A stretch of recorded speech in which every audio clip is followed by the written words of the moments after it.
சொந்தங்களே வணக்கம். பொதுவாக நம்ம கோயில் திருவிழாவில் கோயிலில் இருக்கக்கூடிய குளங்களில் தெப்ப உற்சவம் நடத்தி நம்ம பார்த்துருப்போம். ஆனால் இது கடலூர் மாவட்டம், கடலூரில் துறைமுகத்தில் நடக்கக்கூடிய கடல் தெப்ப திருவிழா. இது அந்த மீனவ கிராமங்களில் நடத்தக்கூடிய ஒரு வித்தியாசமான திருவிழா.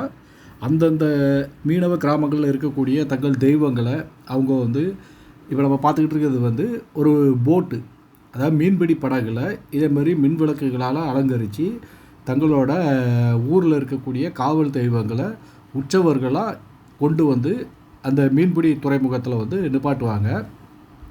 அப்போது ஒவ்வொரு ஊருக்குமே ஒரு போட்டி இருக்கிற மாதிரி இருக்கும். யாரோட ஊர் போட்டு ரொம்ப அழகாக கொண்டு வர்றது அப்படிங்கிற மாதிரி இருக்கும். அதனால் பார்த்திங்கன்னா எல்லா ஊருமே நல்லா சிறப்பாக அலங்கரித்து கொண்டு வருவாங்க. பார்த்திங்கன்னா தைக்கால் தோணித்துறையில் இருக்கக்கூடிய கருப்பமுத்து மாரியம்மன், சோனங்குப்பத்தில் இருக்கக்கூடிய வெங்கடேச பெருமாள், சிங்காரத்தோப்பில் இருக்கக்கூடிய வெள்ளிரி அம்மன், சலங்கைக்கார தெருவில் இருக்கக்கூடிய நாகமுத்து மாரியம்மன், ஆற்றங்கரை வீதியில் இருக்கக்கூடிய ஏழை முத்து மாரியம்மன், அக்கரை கோரியில் இருக்கக்கூடிய கண்ணூர் மாரியம்மன் ஆகிய தெய்வங்கள் இதே மாதிரி படகுல கூட்ட வருவாங்க. வரும்போதே பார்த்திங்கன்னா நல்ல வான வேடிக்கைகள், கண்கவர் வான வேடிக்கைகளோட அவங்க வருவாங்க. அப்படியே அந்த போட்டு அவங்கவுங்க ஊர்லேருந்து அப்படியே அந்த போட்டை அப்படியே கொண்டு பாருங்கள், அது பார்க்குறதுக்கு எப்படி இருக்குன்னு பாருங்கள். அப்படியே கொண்டு வருவாங்க. கொண்டு அந்த கடற்கரையில் மீன்பிடிக்கிறதுக்காக அந்த துறைமுகத்தில் நிற்கக்கூடிய அந்த போட்டு நிப்பாட்டக்கூடிய இடத்துல அப்படியே இந்த போட்டை எல்லா மக்களுமே பார்க்குற மாதிரி அப்படியே அந்த போட்டை நிப்பாட்டுவாங்க. இதே மாதிரி பல ஊர்களில் இருந்து வரக்கூடிய இந்த தெய்வங்கள் எல்லாமே மொத்தமாக அந்த இடத்துல இருக்கிறது, அதுவும் மின்னொளி அலங்காரத்தில் இருக்கிறத பார்க்குறதுக்கே ரொம்ப ஒரு அழகாக அற்புதமாக இருக்கும். இந்த நிகழ்ச்சி மாசி மக திருவிழாவை முன்னிட்டு ஒவ்வொரு ஆண்டுமே நடத்துவாங்க. இந்த ஒவ்வொரு ஆண்டு இது நடந்தாலுமே ஒவ்வொரு வருஷமே அது போன வருஷத்தை விட இந்த வருஷம் சிறப்பு அப்படிங்கிற அளவில் அது இருக்கிறதுனால இதை பார்க்குறதுக்கு கடலூர் மாவட்டத்திலேருந்து பல பகுதிகளிலிருந்து மக்கள் இதை மாதிரி சாரையாக வருவாங்க. நீங்கள் இப்போ நம்ம பார்த்துக்கிட்டு இருக்கிறது பார்த்திங்கன்னா இந்த பக்கம் லெஃப்ட் சைடு பார்த்திங்கன்னா அது கடல், நம்ம ரைட் சைடில் இருக்கக்கூடிய இதில் மக்கள் அந்த இடம் ஃபுல்லாகவே நிரம்பி இருப்பாங்க.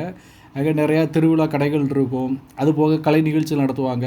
இந்த நிகழ்ச்சிகள்லாம் பார்க்குறதுக்காகவே கடலூர் மட்டுமின்றி கடலூர் மாவட்டத்தில் இருக்க பல்வேறு பகுதியிலிருந்தும் சுற்று வட்டார பகுதியிலிருந்து ஏராளமான பேர் இங்கே வருவாங்க. அது பார்க்குறதுக்கே ரொம்ப நல்லா அற்புதமாக அருமையாக இருக்கும்.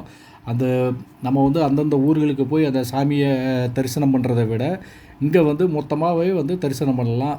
அந்த உற்சவர்களில் அங்கே வச்சுருப்பாங்க. அந்த உற்சவர்களுக்கு பூஜை நடக்கும். மக்கள் நம்ம இதை பார்க்குறீங்க பார்த்திங்களா, இதுமாரி வர்றவங்க எல்லாருமே அந்த சாமிகளை பார்க்கலாம், தரிசனம் பண்ணலாம். இந்த பார்க்குறதுக்கு ரொம்ப நல்லா அருமையாக இருக்கும். இது ஒவ்வொரு வருஷமும் மாசி மகத்தோட நடக்கும். அப்போது அந்த போட்டு கொண்டு கடலில் அதை ஓரமாக நங்கூரமிட்டு அந்த போட்டை நிப்பாட்டி வச்சுருப்பாங்க.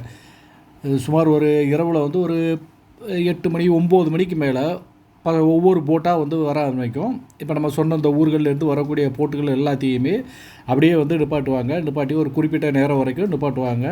நிப்பாட்டினதுக்கப்புறம் மறுபடி அவங்க ஊருக்கு அந்த படகுகள் எடுத்துகிட்டு போவாங்க. எடுத்துகிட்டு போய் அங்கே பூஜை நடக்கும். அதனால் கிட்டத்தட்ட இது நம்ம ஒரு 8 மணி அந்த நேரத்துக்கு போல் நம்ம போனோம்னா இதே மாதிரி நல்லா அலங்காரம் உள்ள கடவுள்கள் எல்லாம் நம்ம பார்க்க முடியும். பார்த்துட்டு இது விடிய விடிய அங்கே திருவிழா நடக்கும். ரொம்ப அந்த கடலூர் வட்டாரத்தில் நடக்கக்கூடிய திருவிழாக்களில் முக்கியமானது இதேமாரி இந்த மாசி மக கடல் தெப்ப திருவிழா. இந்த கடல் தெப்ப திருவிழா நம்ம பார்க்க வேண்டிய ஒரு நிகழ்ச்சி. யாருக்கெல்லாம் வாய்ப்பு இருக்குதோ அவங்கெல்லாம் இந்த மாசி மக திருவிழாவை வாய்ப்பு கிடைக்கும்போது போய் பாருங்கள். ரொம்ப அற்புதமாக இருக்கும். நன்றி, வணக்கம். இந்த வீடியோ உங்களுக்கு பிடிச்சிருந்துச்சுன்னா நம்ம சேனலை மறக்காமல் சப்ஸ்கிரைப் பண்ணுங்கள்.